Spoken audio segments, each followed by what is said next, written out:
Bienvenue sur Prophétie biblique accomplie. Il s'agit de la 23e discussion de cette série intitulée « Abomination et désolation sont déterminées ». Vous pouvez trouver ce document sur notre site web ou nous contacter. Dans cette étude, nous examinons attentivement ce passage très dense de Daniel 9, versets 26 et 27. Nous allons nous concentrer que sur 4 références. Tout d'abord, celui qui avait reçu l'onction, le oint, aussi traduit le Messie, ensuite, le prince, ou chef, et les 2 pronoms, il, au verset 27 qui se réfère à Jésus-Christ. En outre, nous croyons que le peuple du prince, du désolateur et dévastateur font référence à l'Israël apostat. Cependant, celui qui fait dévaster, et désoler, peut être vu avec des pensées et degrés de compréhension différentes comme nous allons le voir. Le point numéro 1 est une référence à l'œuvre de Christ sur la croix, réconciliant l'humanité à Dieu. Numéro 2. Le peuple du Messie était les Juifs. Flavius Joseph a documenté les Juifs qui ont afflué à Jérusalem fuyant l'action militaire romaine en Galilée et d'autres, de la campagne. Ils ont radicalisé la ville pour la guerre avec Rome, une guerre qui sera menée jusqu'à la mort. Numéro 3. Flavius Joseph a documenté, avec tristesse, l'extrême destruction que les Juifs eux-mêmes ont causée à la ville. 3. Au cours d'un conflit civil d'une semaine entre les rebelles juifs pro-guerre et les Juifs anti-guerre, beaucoup de bâtiments importants à Jérusalem ont été incendiés des mois avant même que le général romain, Vespasien, ne mette les pieds en terre sainte. 3b. Ananius, le grand prêtre, se lamentait sur le pillage et le massacre du peuple par les forces juives, et reconnaissait que les Romains n'avaient jamais agi aussi méchamment contre ses citoyens. Ils ont jeté l'opprobre, et fait honte à toute la nation hébraïque. 3d. Documente quand les Juifs ont commencé à brûler le temple. 3f. Le général romain Titus condamna les rebelles pour leur indifférence envers le temple.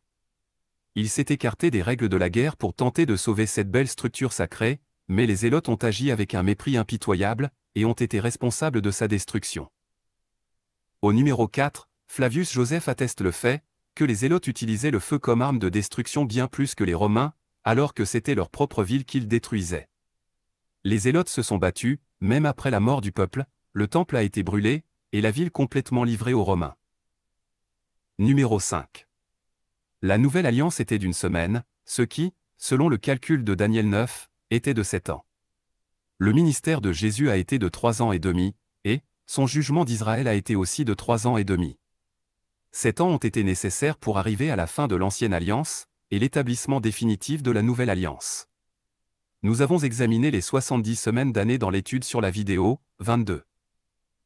Numéro 6. La fin du système sacrificiel mosaïque est arrivée au milieu de la semaine.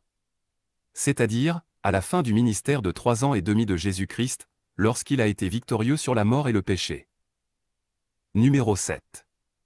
Celui qui cause la désolation peut être vu avec des différents points de vue. Tout au long de son récit du conflit romain et juif, Flavius Joseph a documenté que c'était Israël, dirigé par les Zélotes, qui ont été coupables d'avoir piétiné la ville sainte, et de l'avoir détruite. Israël était à la fois le destructeur, et le détruit. Mais en plus, nous voyons Rome agir comme un instrument de destruction par Dieu. Cependant, vu à travers des yeux, ouverts et spirituels, c'était l'œuvre du Fils de l'homme, venant dans la puissance et la gloire du Père, c'est à ce moment que les tribus se lamentèrent. Dieu avait depuis longtemps déclaré leur fin dans le cantique de Moïse, écrit dans Deutéronome 32. Alors, qui était celui qui a fait la désolation? Matériellement, c'étaient les Juifs et les Romains. Spirituellement, c'était le Seigneur souverain de toutes choses. Numéro 8.